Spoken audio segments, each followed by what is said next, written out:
La revue de presse internationale à présent sur Europe 1. Et c'est notre réseau de correspondants sur tous les continents, réseau que vous retrouvez tous les matins à 7h-10. La revue de presse internationale avec Charlotte Simonard au Kenya pour Europe 1. Bonjour Charlotte. Bonjour Mathieu. À la une au Kenya.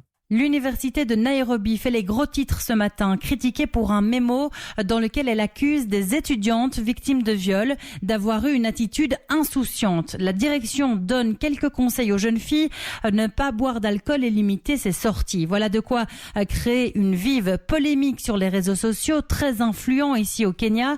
Beaucoup dénoncent une normalisation du viol et la culpabilisation des victimes. Alors suite à ce tollé, la presse locale a fini par traiter le sujet, mais pas de prise de position des principaux médias.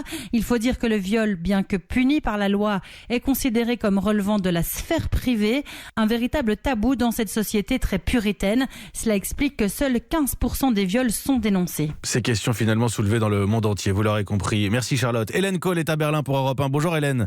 Bonjour Mathieu. De quoi est-ce qu'on parle en Allemagne ?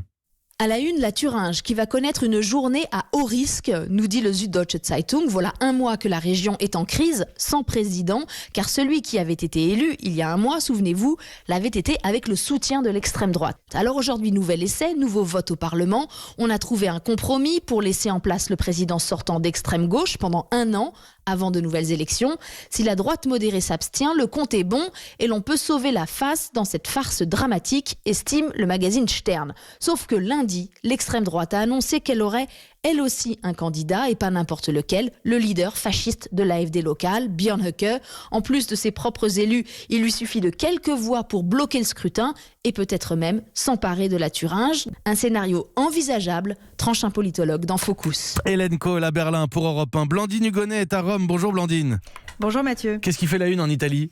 C'est une vidéo relayée ici par toute la presse et qui fait polémique sur une pizza au coronavirus. Une vidéo française diffusée par l'émission Groland sur Canal+, qui montre un pizzaiolo malade qui éternue sur une pizza sortie du four.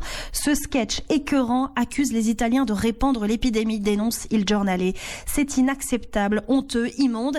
Un dérapage qui prend pour cible un symbole de l'Italie et qui indigne toute la classe politique, écrit le Corriere.